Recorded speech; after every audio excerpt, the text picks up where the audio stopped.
तीन प्रमुख विषय, बोलो कौन कौन से? यश, अध्यात्म, सिद्धांत और न्याय। ठीक है, मोक्ष मार्ग प्रकाशक जी 8वें अधिकार में आप पढ़ेंगे सिद्धांत ग्रंथ, न्याय ग्रंथ और अध्यात्म। ठीक, इधर देखो, इधर देखो। हाँ, अध्यात्म ग्रंथ में आत्मा, आत्मा का आनंद, आत्मा का निर्णय, आत्मा का अनुभव, वो बात आती है। ठीक है, सिद्धांत ग्रंथों में वस्तु स्वभाव की चर्चा आती है। द्रव्य गुण पर्याय, 5 अस्तिकाय, 6 द्रव्य, 7 तत्व। ठीक, वस्तु स्वरूप की चर्चा। और तीसरा है न्याय। न्याय में वस्तु स्वरूप को जानने के उपायों की बात आती है। अपन इसको थोड़ा सा मैच करते हैं। अपना लक्ष्य है आत्मा का अनुभव करना, आत्मा का निर्णय करना, आत्मा की प्रतीति करना। ठीक है, आत्मा की प्रतीति ऐसी नहीं हो जाती। आत्मा की प्रतीति के लिए द्रव्य गुण पर्याय, 7 तत्व, 6 द्रव्य, इन विषयों को समझना होता है वस्तु स्वरूप। तो अध्यात्म को समझने के लिए सिद्धांत, और सिद्धांत को समझने के लिए न्याय। ठीक है, यहाँ से कोल्हापुर जाते हो तो ड्रोन से जाते हो कि एरोप्लेन से जाते हो? ड्रोन से जाते हो। कौन भेजता है ड्रोन आपको? ट्रेन से जाते हो। कैसे जाते हो? अच्छा, यहाँ से ट्रेन से जाते हो तो ट्रेन आपके कमरे के पास आती है। कहाँ आती है? रतलाम आती है। तो यहाँ से रतलाम कैसे जाते हो? बस से जाते हो। ठीक है ना? अब पहले बस, फिर ट्रेन और फिर आपके कोल्हापुर। ऐसे ही पहले द्रव्य गुण पर्याय, 7 तत्व, 6 द्रव्य, 5 अस्तिकाय, इन विषयों को समझते हैं। इन विषयों को समझने के लिए न्याय से प्रमाण और न्याय का स्वरूप समझते हैं। और जब सब समझ में आ जाता है, अब पहचान करते हैं मैं कौन, मेरा क्या स्वरूप, मैं दुखी क्यों हूं, मैं सुखी कैसे होऊंगा। सम्यक दर्शन के 4 लक्षण, बोलो निर्माण। सम्यक दर्शन के 4 लक्षण। सबसे पहले देव शास्त्र गुरु का श्रद्धा, बराबर? देव शास्त्र गुरु का श्रद्धा। ठीक है, इसके बाद 7 तत्वों का श्रद्धा। कितने तत्वों का श्रद्धा? 7। पहला क्या लक्षण है? देव शास्त्र गुरु का श्रद्धा। दूसरा 7 तत्वों का श्रद्धा। तीसरा स्व पर का भेद विज्ञान। तीसरा क्या है? चौथा है आत्मा का अनुभव। चौथा क्या है? अमित 4 लक्षण काय के?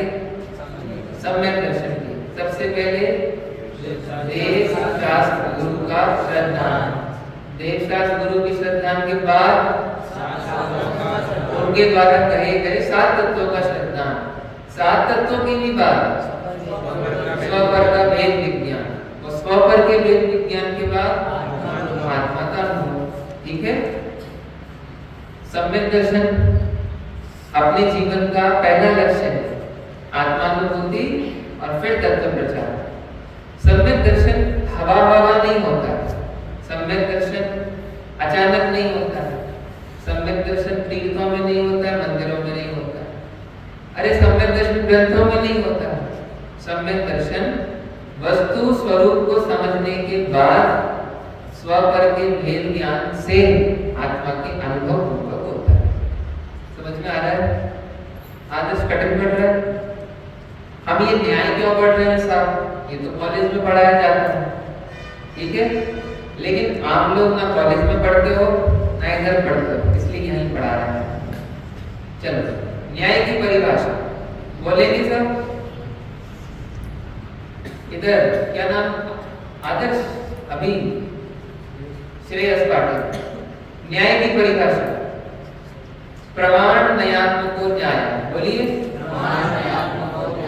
प्रमाण नयात्मको उतो न्यायः। ठीक है, अर्थ करें, प्रमाण और नए ही न्याय है। बोलिए, प्रमाण और नए ही न्याय है। ठीक है, अब इधर देखो, लिखना मत कर दो। न्याय, न्याय शब्द सुना है आपने? आंख पे काली पट्टी बंदी और एक तराजू ली है, कभी देखा है? वो कहाँ का सीन होता है? वो कोर्ट का। कानून अंधा होता है कि आंखें खुली होती है उसकी, लेकिन यहाँ वो न्याय नहीं है। यहाँ तो वस्तु स्वरूप को समझने के बाद, सुनना आप सभी, हम अपने साथ न्याय करें और जगत के साथ न्याय करें, वो न्याय की यहाँ बात। ठीक है, एक प्रश्न करता हूँ, एक बात बताओ, सीता जी की कहानी सुनी है? अथर्व, चेतन, महावीर, क्या नाम है आपका? महावीर। महावीर, ये बताओ, आपने सीता जी का नाम सुना है? सुना है? सीता जी को किडनैप किसने किया था? हनुमान ने कि सुग्रीव ने? रावण ने। अच्छा, ये तो सही है ना, रावण ने सीता जी को क्या किया था? किडनैप किया था। सीता जी किनकी धर्म पत्नी थी? राम की। चलो, थोड़ी रामायण तो आपको मालूम। ये बताओ, सीता जी पहली बार राम के साथ जंगल गई? अरे सुना है कि नहीं? फिर सेकंड टाइम किसके साथ जंगल गई? वो साथी तो छूट गया था, वो तो अकेली जंगल गई थी। दूसरी बार जंगल गई और तीसरी बार खुद से। चलो, पहली बार जब जंगल गई, उनके साथ न्याय हुआ था कि अन्याय हुआ था? कैकेयी ने भरत को राज्य दे दिया था और रामचंद्र जी को वनवास दे दिया था। तो वनवास किसको दिया था? राम को कि सीता को? सीता नहीं ना, गलत किया ना, सीता के साथ तो अन्याय हुआ। फिर दूसरी बार लोगों ने उनके ऊपर गलत आरोप लगाया, तो फिर उनको जंगल भेजा। और तीसरी बार अग्नि परीक्षा में पास हो गई, तो फिर जंगल चले गए। तो 2 बार उनके साथ न्याय हुआ कि अन्याय हुआ? हुआ पर जनक सुता के साथ महा अन्याय, महा अन्याय। न्याय अन्याय होता है ना? बोलो, तुम्हारे साथ कभी तुम्हारे अधीक्षक ने अन्याय किया? क्या नाम तुम्हारा? चेतन। चेतन, ठीक है। तुम्हारे साथ अन्याय हुआ? नहीं हुआ? अच्छा, चलो, कभी ऐसा लगता है विद्यालय में हमारे अध्यापक हमारे साथ अन्याय करते हैं? महाराष्ट्र वालों को अच्छे से और एमपी वालों को उतने अच्छे से नहीं। वार्डन अगर महाराष्ट्र के हो तो एमपी वालों को सपोर्ट नहीं मिलता है, ऐसा लगता है ना, अन्याय होता है। आप सुनो, आप जब हमारे जैन धर्म के शास्त्र पढ़ेंगे, जिनवाणी पढ़ेंगे, तो आपको समझ में आएगा कि अन्याय विश्व में कभी होता ही नहीं है। क्या? अन्याय विश्व में कभी होता ही नहीं है। दूध में 1 चम्मच सफेद चीज डालें तो दूध फटेगा कि मीठा होगा? बोलो, दूध में अगर 1 चम्मच सफेद पाउडर डालें तो दूध फटेगा या मीठा होगा? चेतन, दूध समझ लो, दूध समझते हो? और सफेद पाउडर होता है शक्कर और नमक। शक्कर डाले तो दूध मीठा होगा कि फटेगा? और नमक डाले तो बताओ, एक बच्चे के दूध में सफेद पाउडर डाला और उसका दूध फट गया, तो न्याय हुआ कि अन्याय हुआ? न्याय हुआ कि अन्याय हुआ? अरे बोलो, अन्याय हुआ। इसका मतलब नमक डालने से दूध मीठा होना चाहिए। समझ में आया आपको? ये जिनवाणी कहती है कभी किसी के साथ अन्याय हो नहीं सकता। अपन पारसनाथ भगवान के साथ दिल से इतने जुड़े हैं, अपने को कमठ लगता है कमठ में बहुत अन्याय है। कमठ का नाम सुना है? चेतन, महावीर, कमठ का नाम सुना है? कमठ कौन था? पूर्व में पारसनाथ भगवान का भैया था। तो पारसनाथ के ऊपर 9 भवों तक कमट ने पत्थर फेंके, सांप बन के खा गया, शेर बन के खा गया, बिल की तरह परेशान किया। न्याय किया कि अन्याय? बोलो, न्याय हुआ कि अन्याय हुआ? क्यों भाई दिनेश? दस बताओ। तुम ऊपर देख के जा रहे थे और सामने से खंबा आया, तुम्हारा सर टकरा गया, तुम बेहोश हो गए, गिर गए। तुम बोल रहे कौन नालायक है, खंबा किसने सामने खड़ा कर दिया है? होता है? आप लोग क्या बोलते हैं, खंबा सामने कहां से आ गया? तो खंबा सामने आया कि आप खंबे के सामने आ गए? ऊपर देख के चल रहे थे, केले के छिलके में पैर पड़ गया। कौन है जिसने केले का छिलका रख दिया? तो अन्याय किसने किया? दूसरे ने कि आपने? समझ में आया आपको? ऐसे ही आपने भी बहुत अच्छे सद्भाव के लिखे हैं। आत्मा ही आत्मा का शत्रु है, आत्मा ही आत्मा का मित्र है। कोई दूसरा शत्रु नहीं, कोई दूसरा मित्र नहीं। ठीक है, अब आप सुनिए, सीता जी के साथ न्याय बता दिया, अन्याय हुआ। अगर आप सीता जी को इतने से हिस्से में देखेंगे तो लगेगा अन्याय हुआ, लेकिन अगर इतना चौड़ा करके देखेंगे तो मालूम पड़ेगा न्याय ही हुआ। सीता जी के भूतकाल को देखो तो आपको लगेगा कुछ गलत नहीं हुआ। पता है आपको, सीता जी पिछले भावों में अर्जिका थी और उन्होंने एक महाराज और एक आरिका के ऊपर कोई गलत कमेंट कर दिया। उस समय उनको ऐसा कर्म बंद हुआ कि उसके कारण उनको बलभद्र की पत्नी होने के बावजूद जंगल जाना पड़ा, जंगल में किडनैप हो गए और सबसे बड़ा कलंक चरित्र के ऊपर कलंक लगा। फ्री में नहीं, न्याय से पूरा बिल्कुल ब्याज सहित जितना उन्होंने लगाया उतने समय तक उनको परेशानियां झेलनी ही पड़ी। क्या होता है, आदर्श श्रेयस हॉस्टल में आने के बाद सबसे पहला हमारा यही समस्या होती है, हमारे साथ न्याय नहीं हुआ। हुआ कि नहीं हुआ? अगर सोचो, एक बार आदर्श और श्रेयस यहाँ से कोल्हापुर जा रहे थे। आदर्श ने अपने टिफिन में यहाँ से पूड़ी और सब्जी रखवा ली थी और श्रेयस ने टिफिन में पूड़ी और सब्जी रखवाई थी, लेकिन इतनी भूख लगी कि उसने पहली बार बड़ा नहीं खाया। अब ट्रेन चालू हुई, 11 बजे, दोनों ने अपना टिफिन निकाला। श्रेयस के टिफिन में, आदर्श के टिफिन में पूड़ी सब्जी निकली और श्रेयस ने अपना टिफिन खोला तो खाली। तो श्रेयस बोला मेरे साथ अन्याय हुआ, मेरा टिफिन खाली निकला। तो बोलेगा नहीं, ऐसा कैसे हो सकता है, सबके टिफिन में तो मैंने बराबर बंटवाया था।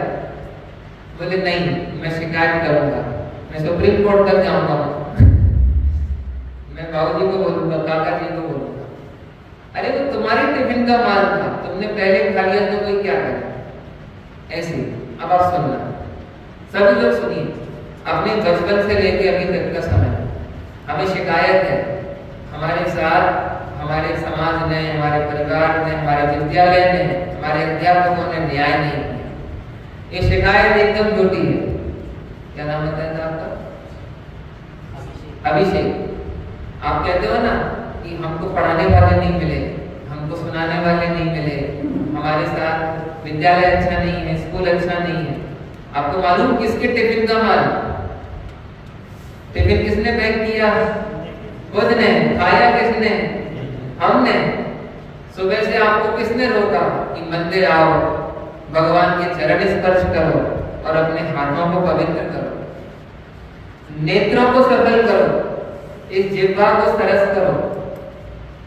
आप पढ़ते हो, पावन मेरे नयन भये तुम दरसते, पावन पानी भये तुम चरणनि बरसते, पावन मन हो गयो तिहारे ध्यान ते, पावन रसना मानी तुम गुणगान। सुनो प्यारे बच्चों, पूज्य पाद आचार्य का एक ग्रंथ है, उसमें वो लिखते हैं, जो भगवान को पीठ दिखाता है, क्या करता है? आप श्रेय सुन रहे हो? जो भगवान को पीठ दिखाता है उसे पूरे जगत की पीठ देखनी पड़ती है। समझ में आया? अरे हमारे जीवन का सबसे बड़ा सौभाग्य, आपको मालूम हमारी सबसे बड़ी प्रॉपर्टी क्या है?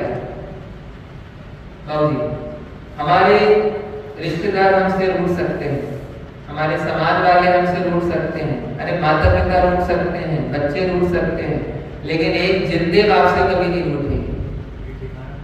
पीठ दिखाने का मतलब है आप अगर भगवान का अनादर करोगे, भगवान की विनय नहीं करोगे, तो पूरे जगत में आपको मुंह की खानी होगी। जहां जाओगे आपको, धन्य कुमार की कहानी सुनी है आपने?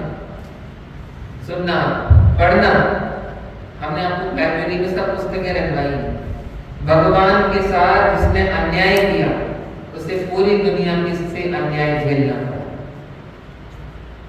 वापस मैं आपको क्या बता रहा था, हमसे हमारे घर वाले रूठ सकते हैं, परिवार वाले रूठ सकते हैं, समाज वाले रूठ सकते हैं हमें, लेकिन एक जिंदे हमसे नहीं रूठते कभी। मंदिर का दरवाजा कभी बंद नहीं होता। मुनिराज के पास जाओ, कभी नहीं भगाएंगे आपको, भग जाओ यहाँ से। अंजन चोर आया, भगाया था क्या उसको? तो ये सबसे बड़ा सौभाग्य। सुबह से स्वामी जी बोलते थे, सुबह से सच्चे देव की याद नहीं आई, तीर्थंकरों का उपकार हृदय में नहीं आया, जैन शासन की महिमा नहीं आई, तो वो सांस ले रहा है बस, बाकी उसमें जिंदा नहीं है वो। जब समझ में आया? अरे समझ में आया कि नहीं?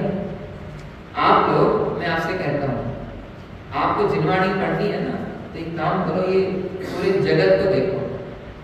हाईवे पे कितनी ही गायें हैं जिनको ट्रक पटक कर मार जाते हैं, कितने ही कुत्ते मर जाते हैं, कितने ही बच्चे ऐसे हैं जो अभी बाढ़ से ग्रस्त हैं। मणिपुर में क्या तांडव मच रहा है, हरियाणा में क्या हो रहा है, आपको मालूम हम आज कितने अच्छी जगह पे हैं। मैंने कल अपने भाई को कहा था, जरा समझो, अगर अपने साथ अपने घर के किसी सदस्य को कोई किडनैप कर ले या कोई गलत काम हो जाए, अपन 24 घंटे हॉस्पिटल के चक्कर लगा रहे हैं, कोर्ट कचहरी के चक्कर लगा रहे हैं, पुलिस थाने घूम रहे हैं। आज अपने को ये सब नहीं, इसका मतलब अपना बहुत बड़ा भाग्य है। और सुनो, अगर आपने समय रहते अपने पुण्य के साथ, अपने सौभाग्य के साथ न्याय नहीं किया, तो प्रकृति फिर दूसरा अवसर नहीं देती। अभी कितना अच्छा विषय चल रहा है। आप एक पुण्य का स्टॉक लेके आए, आदर्श एक पुण्य का स्टॉक लेके आए, और आप उस पुण्य की स्टॉक को अनंत गुना पाप में बदल सकते हो। कैसे? आलस करने से, सुबह उठ के प्रमाद करने से। देखो मैं आपसे क्या बताऊं, मैं पिछले 7-8 सालों से, मान के चलिए 10 सालों से तो जैन विद्यालयों में पढ़ रहा हूँ, और पिछले 5 सालों से संस्थाओं के संपर्क में।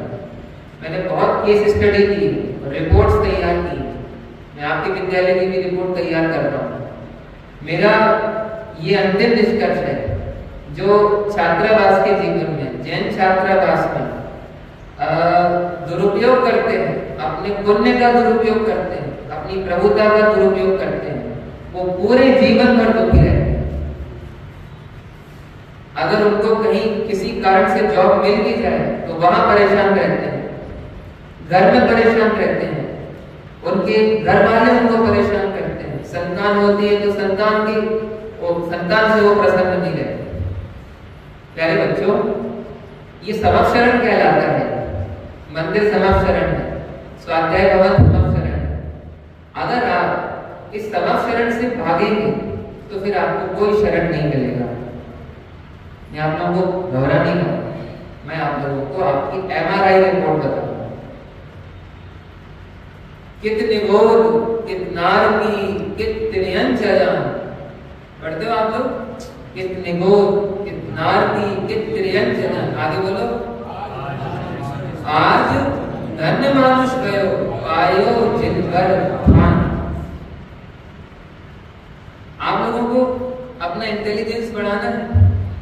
कितने बच्चे जिनको टाइम से याद नहीं होता, श्लोक पढ़े तो श्लोक याद नहीं होता, प्रवचन करने जाए तो भूल जाते हैं, महाराष्ट्र वाले गोष्ठी पढ़ने आते हैं, सामने गोष्ठी में बोलते हैं तो हाथ कपने लगते हैं, पैर कपने लगते हैं। आपको पता है ये क्यों होता है? आप सब में ज्ञान की विनय नहीं करते, सम्यक ज्ञान के 8 अंगों का पालन नहीं करते। सम्यक ज्ञान के 8 अंगों में विनयाचार, कालाचार, उपधानाचार, अनिंदनाचार, बहुमानाचार, शब्दाचार, अर्थाचार, उभयाचार। सम्यक ज्ञान के 8 अंग नहीं पालोगे तो सम्यक ज्ञान नहीं। ठीक है, अभी भी कुछ नहीं है। जभी जाग जाओ कभी है सवेरा। अंजन चोर को भी हमारे आचार्यों ने गले लगाया। आप भी अंजन चोर तो नहीं हो, आप तो इतने हंसते खेलते मुस्कुराते जीव हो। कभी भी धर्म क्षेत्र में हमें अब धर्म क्षेत्र के साथ अन्याय नहीं करना चाहिए। हम क्या पढ़ रहे हैं? क्या पढ़ रहे हैं? न्याय मंदिर। ठीक है, अन्याय करके न्याय मंदिर पढ़ा जा सकता है? नहीं। पहले अपने साथ न्याय करो, फिर जिनवाणी अपने साथ न्याय करो। चलो वापस आज थोड़ा सा विषय पढ़ाएंगे। न्याय, न्याय का मतलब होता है प्रमाण और न्याय। न्याय का मतलब बोलिए, प्रमाण न्यायात्मको न्यायः। प्रमाण न्यायात्मको न्यायः। ठीक है, इधर देखिए आदर्श, जिसके द्वारा वस्तु को जाना जाए, जिसके द्वारा वस्तु को जाना जाए उसे न्याय कहते हैं। लिखो नहीं, ये सब कॉपी पेस्ट में लिखा है, इसमें लिखा है सब। ये है ना पुस्तक, इसमें पेज नंबर 27 सब लिखा है। आप लोग घर जाके पढ़ लेना इसको। अभी तो मैं पढ़ा रहा हूँ, आप इधर देखो। ठीक है, इधर देखिए कोल्हापुर ब्रदर्स, इधर देखिए, इधर देखो। महावीर, आपने सबसे पहले सपना देखा था 10वीं के बाद, कहाँ जाना है? बांसवाड़ा। आपने सोचा था बांसवाड़ा आने का? अच्छा, अनएक्सपेक्टेडली, कुछ पता नहीं था। चलो, कितने लोग सोच करके आए थे कि हमें बांसवाड़ा महाविद्यालय पढ़ने आना है? क्यों चेतन? सोच के नहीं आए, आप लोग सोच के आए। सबका बिल्कुल वैसे ही केस है। इधर देखिए, पहले हमने सपना देखा था हमको महाविद्यालय में आना। अब धीरे धीरे हम देख रहे हैं हमको विद्वान बनना है, हमको प्रवचनकार बनना है। हम जब समाज में जाएंगे तो समाज हमको एक नेता की तरह देखेगी। जब भी कोई धार्मिक काम होगा आपको याद किया जाएगा। जब भी कभी कोई सांस्कृतिक कार्यक्रम होगा, आदर्श बोलेंगे, आदर्श भाई साहब सांस्कृतिक कार्यक्रम तो आपको ही कराना। ठीक है, अब आदर्श भाई पहुंचे सांस्कृतिक कार्यक्रम कराने। अगर सांस्कृतिक कार्यक्रम का तैयारी नहीं हो, सांस्कृतिक कार्यक्रम की बात, अरे कुछ पढ़ा नहीं हो, बालबोध, विद्या, विज्ञान, तत्व ज्ञान, तो आप बच्चों को पढ़ा पाओगे? नहीं। पहले आप विषय को कमांड करो और फिर आप दूसरों को बता पाओगे। ठीक है, ऐसे पहले वस्तु स्वरूप को प्रमाण से जानो, नए से जानो और फिर औरों को समझाओ। पहले समझने का मार्ग है कि समझाने का मार्ग है? मत दे तू उपदेश को, पहले ले उपदेश। सबसे न्यारा अगम है वो ज्ञानी का वेश। वो बहुत जबरदस्त है, या इसको कहते हैं न्याय में ही आता है। जैसे ही जिनवाणी पढ़ते हैं एक रोग लग जाता है। कौन सा रोग लग जाता है? खुजली का। क्या कह रहे? जिनवाणी पढ़ने के बाद एक खुजली का रोग लगता है। कहाँ लगता है? जवान में। जिनवाणी पढ़ने के बाद एक जवान में खुजली लगती है। तो इधर आओ, देखो मैं बताता हूँ, मैं तुमको बहुत स्मार्ट बताता हूँ। पहले अंदर से इतना भर जाओ, सम्यक ज्ञान से इतना भर जाओ, वस्तु के सम्यक निर्णय से इतना भर जाओ कि लोग कहें भैया आप हमें तत्व ज्ञान करो। वो जो गुरुदेव श्री कान्य स्वामी 23 इयर्स में दीक्षा ली और 46 इयर्स तक अपना खड़ा बनते रहे। एकांत भूवर्त दिशा का सन्नाटा, वन में वनचारी चलते हो और शांत निराकर मानस तुम तत्वों का चिंतन करते हो। स्वामी जी एकदम भर गए अंदर से, और जब भर गए सबको भर दिया। आया? अमित आपको समझ में आ रहा है? जिनवाणी पढ़ने का कल मैं शाम को ही विषय लेना चाह रहा था। पहले शास्त्र अभ्यास अपने लिए किया जाता है और जब आप अंदर से भर जाओ तो फिर दूसरों को लाभ दे सकते हो। आप तो तुम्हारे घर के मेहमान हैं आदर्श, तो तुम मेहमान के लिए खाना बनाते हो या अपने लिए खाना बनाते हो? पहले अपने लिए बनाते हो और जब मेहमान आ जाए तो उसमें से अपन थोड़ा सा दे देते। ऐसे ही होता है ना? तो मालूम नहीं लेकिन अपन अपने में से दे देते। उन्हीं राजों को आहार दान देने की विधि। अपने लिए बनाओ।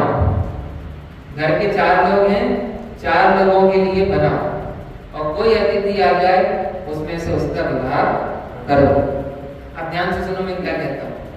टोडरमल साहब लिखते हैं, श्रेयस सुन रहे हो? शास्त्राभ्यास तो अपने लिए किया जाता है। बोलो, शास्त्राभ्यास तो अपने लिए किया जाता है। अवसर पाकर औरों का भला हो तो हो, ना हो तो ना हो। तू क्यों खेत होता है?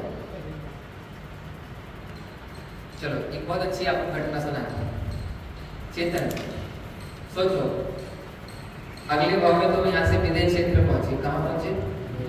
विदेश क्षेत्र। 8 साल की उम्र में तुम मुनि बन गए, ठीक है? और 8 साल की उम्र में तुमको केवल ज्ञान हो गया, ठीक है? आप लोग सोच रहे हो चेतन को केवल ज्ञान हो गया, केवली बन गए, समवसरण नहीं लगा और दुर्भाग्य से ये मुंह केवली बने। कौन बने? अरे कौन बने? मुंह केवली समझते हो आप? ऐसे बैठे रहोगे, दिव्य ध्वनि नहीं गिरे। और सुनो, तुम्हारे महाराष्ट्र के सारे बच्चे वो भी वही विदेश क्षेत्र में जाके जन्म हुआ और सब भी केवली बन गए और सबके प्रवचन हो रहे हैं। चेतन, अथर्व के प्रवचन हो रहे हैं। किसके? महावीर के प्रवचन हो रहे हैं। केवल ज्ञानी बन गए। तुम बिल्कुल ऐसे बैठे, तुम अपने सर पे हाथ मारो। केवल ज्ञान बेकार है, प्रवचन ही नहीं सुना पा रहे लोगों को। क्यों? शिक्षक शिविर में जाओ, 10 लक्षण में जाओ, समाज वाले बोले सुनो, आप पूजा कराओ, विधान कराओ, भगवान का प्रचार करो, बस 10 लक्षण में आए हो, हमारे साथ विधान। तो हमें बुलाया काय को? अरे प्रवचन किए बिना तो हमारे जवान की खुजली नहीं मिटेगी। अरे भाई साहब, केवल ज्ञानी क्या कहते हैं? प्रवचन करने के लिए केवल ज्ञानी नहीं बने। केवल ज्ञानी अपने अनंत सुख, अनंत ज्ञान, अनंत दर्शन, अनंत विधि को भोगने के लिए केवल ज्ञानी बने। समझ में आ रहा है? अरे शास्त्र अभ्यास अपने लिए किया जाता है। देखो प्रथमेश, तुमको अचानक से सीने में दर्द हुआ तो तुम डॉक्टर के पास गए, ठीक है? डॉक्टर ने रिपोर्ट निकाली और रिपोर्ट सामने, ठीक है? अब डॉक्टर से तुमने पूछा, डॉक्टर साहब रिपोर्ट तो फिर कभी बता देना, आप ये बताओ कल का मैच कौन जीता, इंडिया या वेस्ट इंडीज? तो डॉक्टर साहब बोलेंगे बढ़िया, ये बढ़िया पेशेंट है। बोले और बताओ आजकल बांसवाड़ा में बारिश क्या चल रही है?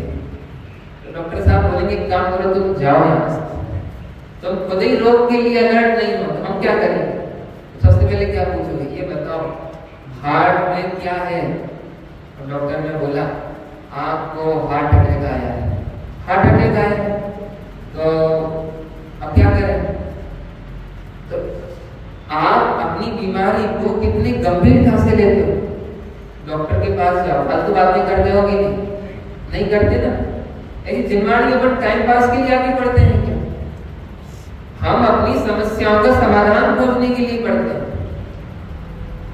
आप लोगों को पता है अमित निर्वाण, हम बहुत जिम्मेदारी में रुचि क्यों नहीं परिपक्व क्यों नहीं होती? रुचि पार क्या कहते हैं, रस परिपाक क्यों नहीं होता? आप लोगों को ये जिम्मेदारी में समस्याओं के समाधान नहीं देते। जब भी आपको जिम्मेदारी पढ़ना हो 2-5 मिनट मेडिटेशन किया, ये सोचा करो हम किस प्रॉब्लम से परेशान हैं। जैसे अभी हम लोगों को ये तकलीफ है महाराष्ट्र वालों, हमारा फ्यूचर क्या होगा? यहाँ से निकलने के बाद कहीं ना कहीं तो बीएड करेंगे। कालिदास यूनिवर्सिटी तो जिंदाबाद, वहाँ तो अपनी सरकार है और अपनी मोक्ष संस्थाएं नहीं, कहीं ना कहीं पर मॉडल बन जाएंगे। आप लोग ये भविष्य की जो कुल में बनाते हो ना, जिनवाणी से समाधान लो, जिनवाणी के समाधान पाओ। भविष्य कितना बनता है? जो वर्तमान में सावधान होते हैं, वर्तमान में साल भर पढ़ाई नहीं करे तो परीक्षा का परिणाम क्या आएगा? फेल ही होंगे। ऐसी जो यहाँ रहते पुण्य का अर्जन नहीं करें, पवित्रता नहीं बढ़ाएं, रत्नत्रय का अभ्यास नहीं करें, उनका भविष्य क्या होगा? समझ में आया? आप लोगों को बुरा लग रहा है? आप लोगों को लग रहा है हमारी माई पीछे जा रहा हो सुबह से लेके अभी तक? देखो बात ये है, आप लोग पता है आप लोगों ने बहुत महंगी बोली ली है। आप लोगों ने बोली ली है, कौन सी बोली ली है? आपने गणधर की बोली ली है। गणधर की कौन सी? अरे कौन सी? गणधर की बोली। पता है कितना बड़ा उपकार है? जो जीवों को मोक्ष मार्ग का उपदेश देते हैं वो इस काल में तीर्थंकरों गणधरों जैसा उपकार करते हैं। समझ में आया आपको? इसका मतलब आप अपने को कमजोर नहीं समझो, हल्का नहीं समझो। ये शास्त्राभ्यास कराना तीर्थंकरों गणधरों जैसा काम है, लेकिन हाँ इसमें कठोर श्रम चाहिए, इसमें ईमानदारी चाहिए, अभ्यास चाहिए, और सबसे बड़ी बात है आपको लगना चाहिए ये बहुत बड़ा काम है। सोचो एक समाज में अपने यहाँ के एक शास्त्रीय विद्वान गए और समाज वालों ने बोला कि हमारे यहाँ स्वामगढ़ियों का कोई काम नहीं। तो उन्होंने कहा ठीक, हम तो मंदिर की पूजा करेंगे, प्रक्षालन करेंगे। इतना तो है, मंदिर की पूजा प्रक्षालन करने लगे। तो मैं आपको क्या बताता हूँ, जो शास्त्रीय विद्वान होते हैं ना वो कैसे समाज का नेतृत्व करते हैं, पूजा प्रक्षालन करते हैं। शाम को मंदिर की जिनवाणी की भैया वृत्ति करने लगे, दोपहर को शाम, और पाठशाला नहीं चलती थी तो मंदिर में जैसे बैठे बच्चे आ गए, तो बच्चों को हंसी खुशी कविता सुना के पाठशाला पढ़ाने लगे। धीरे धीरे क्या हुआ, पाठशाला से बच्चों की मम्मियाँ आने लगी, बच्चों की मम्मियों के साथ समाज में उन्होंने छेडाला भक्तांबर जी पढ़ाना शुरू किया। फिर लोगों का ग्रहित मिथ्या से दूर होने लगा, फिर स्वाध्याय की परंपरा शुरू हो गई, और आज पूरा समाज वहाँ मुमुक्षु है, स्वाध्याय चलता है और वो पूरे समाज का नेतृत्व करता है। अपने महाविद्यालयों का एक सूत्र वाक्य है, गुरु तमो धाम। इसका मतलब है जो शास्त्राभ्यास करते हैं, जिनवाणी का अभ्यास करते हैं, गुरु बनते हैं, वो बहुत बड़ा काम है। गुरु तमो धाम। इसलिए दूसरे गरिमा नहीं करें वो अलग बात है। अगर आपको ही अपनी अभ्यास की गरिमा नहीं हो, शास्त्रीय बनने की गरिमा नहीं हो, तो फिर आप ये न्याय नहीं कर पाओगे। न्याय मंदिर पढ़ने के लिए पहले हमें अपने साथ, निर्वाणी के साथ, जैन शासन के साथ न्याय करना है। तो आज अपन ने प्रमाणने की परिभाषा समझी। वस्तु को जानने का उपाय प्रमाण और न्याय कहलाता है। दोपहर में अपन प्रमाणने का और विशेष स्वरूप समझे। अब यहाँ से आदरणीय पंडित जी साहब के द्वारा